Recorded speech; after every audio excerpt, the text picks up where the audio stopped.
Hello, our presentation is mainly about the Cuban Missile Crisis. The Cuban We are Missile going to Crisis. explain During what the is Cuban main Missile points Crisis, leaders of the USA and the Soviet Union engaged in a tense 13-day political and military standoff in October 1962 over the installation of the nuclear-armed Soviet missiles on Cuba, just 90 miles from USA's shores. In a TV address on October 22 in 1962, President John F. Kennedy notified Americans about the presence of the missiles, explained his decision to enact a naval blockade around Cuba, and made it clear the USA was prepared to use military force if necessary to neutralize this perceived threat to national security. Following this news,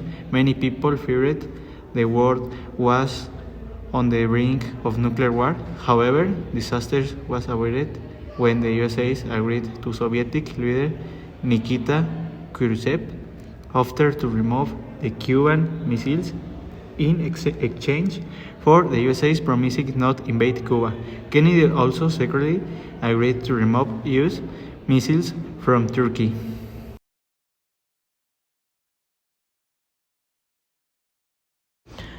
In 1962, the Soviet Union began to secretly install missiles in Cuba to launch attacks to the U.S. cities.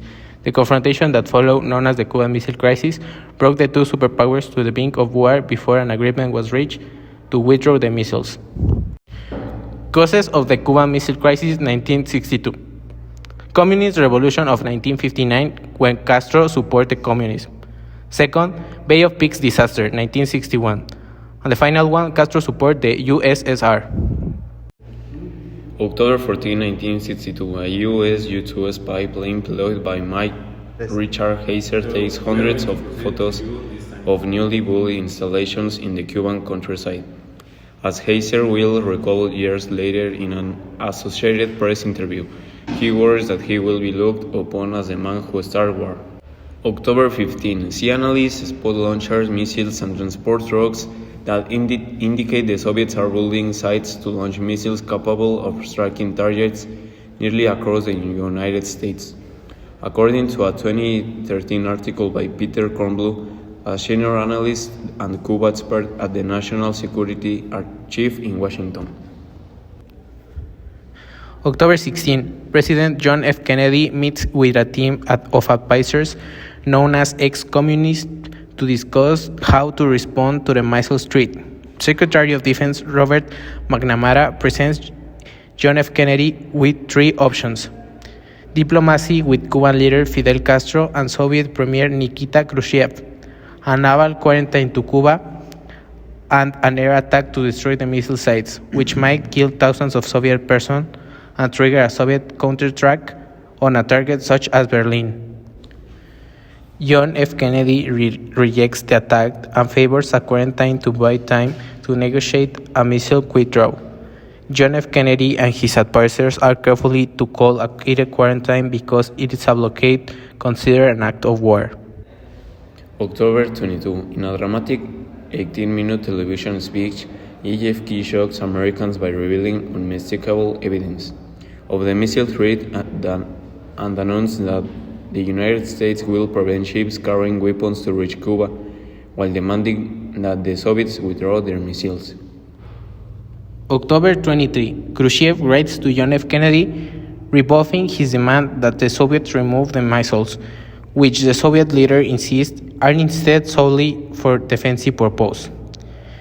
Kennedy writes back, brutally reminding Khrushchev that he started the crisis by secretly sending missiles to Cuba. As U.S. Ambassador Adlai Stevenson explains the matter to the UN Security Council, U.S. ships already moved into the position in the waters around Cuba.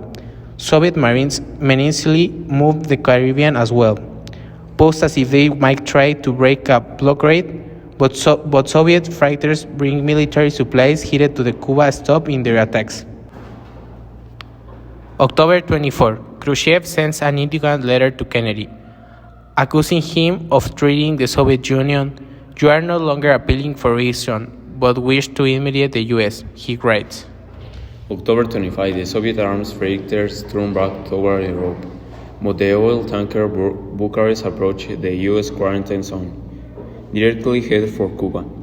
Two American warships, the USS and the US German, prepared to intercept it, which could have led to war. Instead, Kennedy decides to let the Bucharest through the quarantine because it isn't carrying any contraband. October 26, Castro sends a letter to Khrushchev, urging him to launch a nuclear-free strike against the United States, which the Soviet leader disregards. Instead, Khrushchev sends a letter to President Kennedy in which he appeals to the US president to work with him to de-escalate the conflict and ensure that they didn't doom the world to catastrophe of thermonuclear war. According to Katie Steller-Blanchette, a fellow at the Wilson Center, a Washington, D.C.-based non-participant policy forum, this letter was a significant moment in the crisis and involved political risk on both sides. For Khrushchev to make the emotional appeal to the U.S. president, risking the appearance of weakness, and for Kennedy to accept that the Soviet premier sentiment as genuine, risking the appearance of naive. October 27, U.S. U-2 pilot Mag Rudolph Anderson is shot down and killed over Cuba. War appears imminent.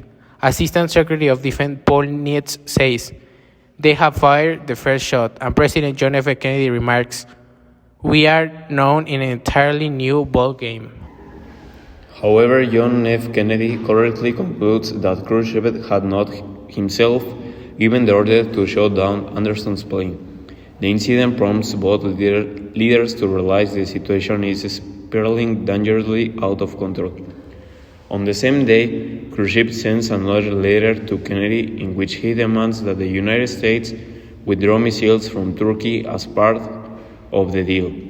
John F. Kennedy responds by offering to promise not to attack Cuba after the Russians withdraw.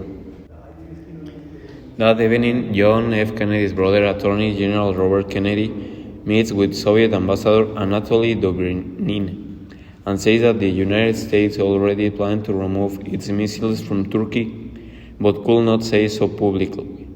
Steller-Blanchette sees this as the moment that both nations stepped back from the brink of war. October 28, Khrushchev conceded, writing an open letter to Kennedy, saying that the Soviet missiles will be dismantled and removed from Cuba. The Kennedy White House portrayed the withdrawal as the result of the president's stance in the face of Soviet aggression. It really, as Koval says, the resolution of the crisis owed the president's commitment to negotiate and find common ground in a dangerous nuclear war. Thanks for watching and hope you enjoyed the video.